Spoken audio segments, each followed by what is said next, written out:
Hey, it's UPB here from OptionMillionaires.com.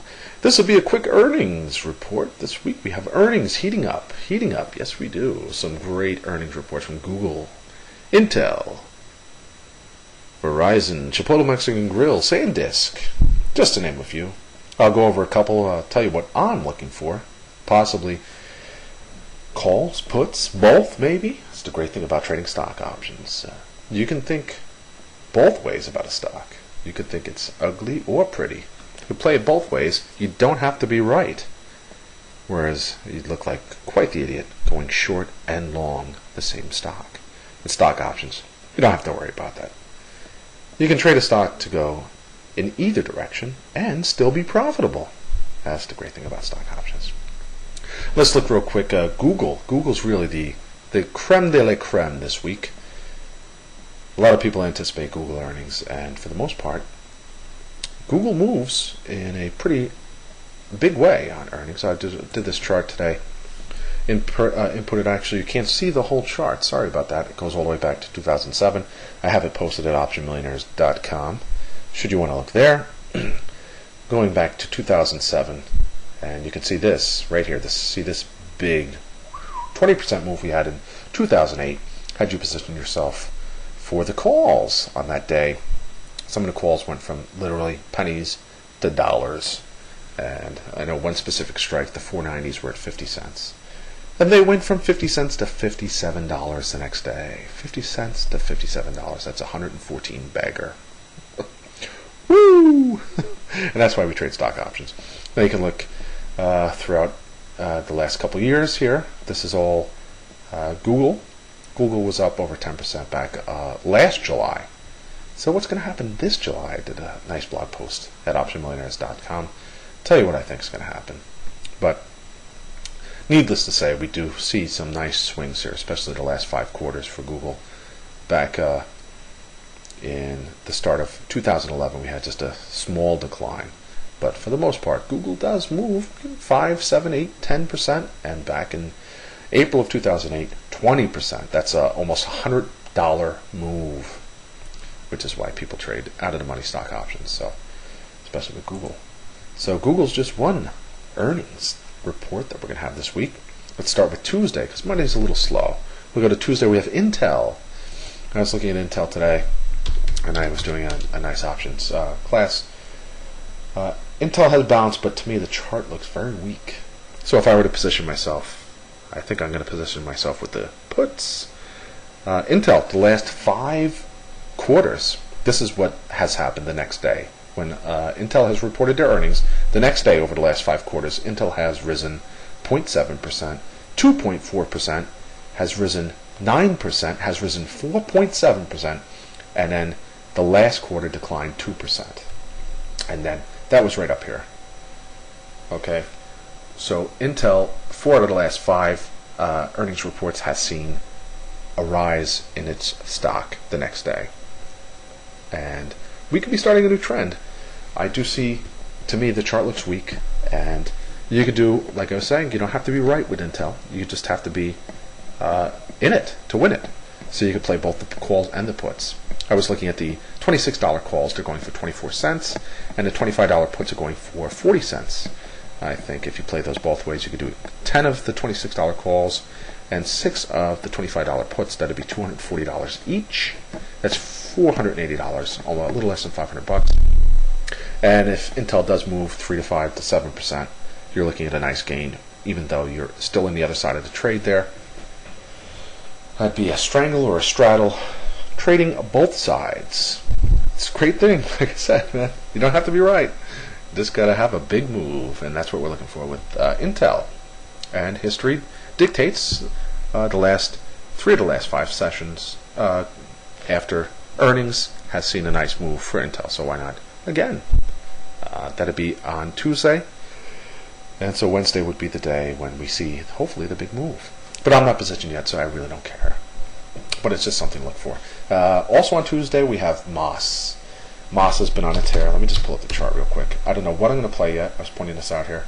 This is a nice bull flag. We could see continuation higher up to about $60.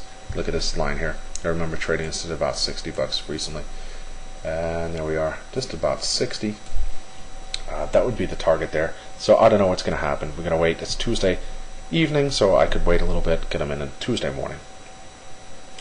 And then we have WYNN. I'm in the 105s already. I got those on Friday, posted them in the chat room. I'm in at 23 cents. WYNN, the chart again looks very weak. I bought the calls just because I don't know, I like going against the crowd. I see a lot of people calling for puts, so I get calls. Sometimes it's just as easy as that, going against the crowd, because when everyone's short of stock, that's when they like to ramp it, make the shorts pay. So just look at the long-term chart. You go back a little farther. I mean, WYNN was at 12 bucks back 2008, 2009. Put in a great head and shoulders, and has moved well off of it. Just a fabulous move from, gosh, $12 to 160 bucks. I mean, that's great. So obviously those buying WYNN are very happy. So for the stock to slide a little bit, nobody's really getting killed here. But I do think short term, I'm playing for a bounce. I do think the stock's the sell-off's a little overdone, and I think we may have bottomed on Friday. We were weak, but we came off our lows, and in spite of the broader market rallying, we did fall. I don't know, for just some reason I'm just playing it with my gut, and sometimes that's better than any chart you will find. So that's WYNN. Let's move to Wednesday. In the morning we have BlackRock. Then in the evening we have American Express.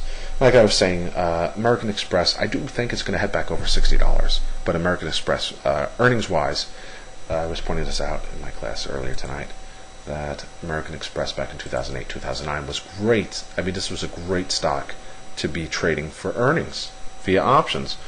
Back in 2008, 2009, it was downgraded by Goldman Sachs to $6 a share. Ended up dropping to about $9 a share. I don't know when they upgraded it. Maybe up here somewhere. That's when they finally said, "Oh, it's not going to $6." And after they got all of their buddies, and then once again, I mean, hindsight's 20/20. But look at it. See, that's it. Oh, I didn't want to do that. I want to do this. That's a nice bull flag right there. See, you can spot these patterns very easily. But hindsight, right? And earnings right down here. I remember American Express was at about $17, $18. And again, after Goldman Sachs downgraded, they got downgraded again. And that night, American Express reported earnings and went up 25% to about $24 a share, something like that. So it was a great time to be playing American Express calls. And now it's just kind of just petered out a little bit. It's not as an exciting stock. Even last quarter with the earnings, just, not so much fun anymore. But needless to say, I do think American Express is poised to make a move back over 60. So irregardless of earnings, I think even this week, the $60 calls are just looking stupid cheap. Stupid cheap. They're 18 cents. 18 cents. And, I mean, I thought that was a misprint. I could be wrong. So I might be looking to get into those 18-cent calls at the open on Monday. We'll see. So that's American Express. And then we have eBay. eBay's always been, look at the gap up we had last earnings. eBay gapped from down in the low, below 36 to it hit almost $43 a share that day. And it's sitting in some significant support. I haven't pulled up the options. I might wait on this. I'm not going to trade. I don't like getting into too many option positions. But just wanted to point this out as a great idea here. Either puts or calls. Probably going to win somebody a lot of profit on Wednesday. And so let's move to Thursday. Thursday we have Verizon. Verizon's been on a complete monster tear since back in August. Look at that. I mean, hit $31 and it's just been continually heading higher. This is almost like an Apple move. The stock is up, gosh, I mean, almost 50%. Almost 50%. If Verizon hits about 46.50, that'll be 50% move from last August in a year. And this isn't a stock that's, created anything new. They're pretty much dead. Their growth, they're saturated. It's not like they're creating, a new cell phone service. People have the phones already. It's not a growth story yet, trading like one. So I would say if you're trading Verizon options on Thursday, might want to trade for a pullback. And that pullback might come sooner. That people might be trading that kind of move into earnings. So, and then we have AutoNation in the morning as well on Thursday. We have Chipotle Mexican Grill, very popular stock. And you can see there's some chinks in the armor here. Kind of petering out, running out of steam after, look at this rally we've had. Just amazing rally since 2008, 2009.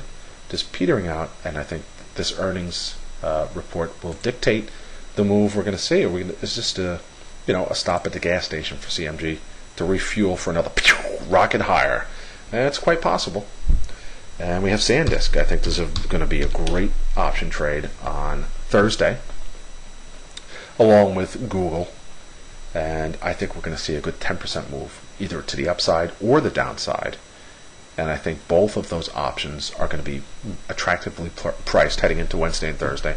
And I'll be taking a swing at probably both of them. So that's it. That's the earnings reports that I think are going to make you money. And I'll be positioning myself. I'll let you know in the chat room exactly which ones I get.